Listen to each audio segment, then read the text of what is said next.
Good morning, Steve Reed in Chicago with the morning grain comments. Well, grain markets are mixed overnight with beans, oil, meal, and corn lower. Chicago wheat lower, while KC and Minneapolis wheat is higher. Kind of a reversal from actions in the financial markets from last week. We've got the dollar higher, stocks are a little bit lower, crude's lower, and most of the soft commodities and base metals are also lower. I think the market is trying to get a better handle from the financial standpoint in what the actual Fed is going to do. Some people think that higher rates would put the U.S. housing market lower from where it is now and actually help push the U.S. into a recession. Globally, the market's still watching anything as far as remarks from meeting right now between U.S. president and China's president to try to come up with some ideas as far as improving relations, or at least not allowing relations to go down any further. Still watching the Ukraine export corridor.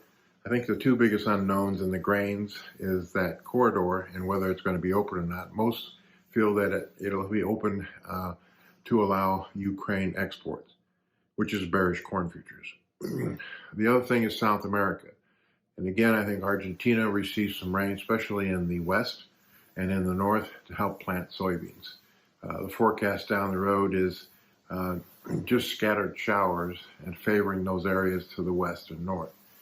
As far as Brazil rainfall is concerned, again, it's scattered and it's not as good as maybe some Brazil farmers would like to see. We continue to see protests in Brazil, Argentina farmers waiting to sell beans if there's a new soya peso policy. The previous one in September allowed farmers to sell 7 million tons of soybeans above the posted peso rate.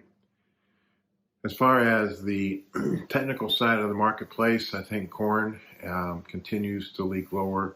The wheat market also showing signs that it is also going to test the lower end of the trading range. Beans, January tested $14.50 and backing off from that price level. $14 is support. Soybean oil has been rallying because of increased potential biofuel demand here in the U.S., and that's helped the soybean market. Big numbers. I think that the corn market's afraid of lower corn export demand, which is negative, and normal crops next year, and normal crops in South America is also negative.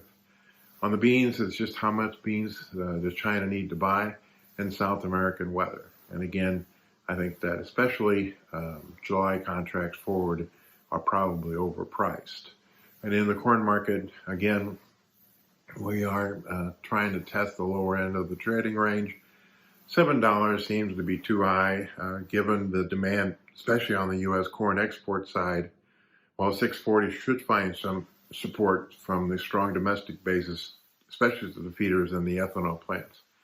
So this week, today we'll be seeing what the inspections are, commitments to traders, Wednesday's the ethanol date, Thursday's export sales. As always, these are my thoughts and not those of ADM Investor Services. Have a safe and profitable trading day. Remember, always treat people like you yourself would like to be treated.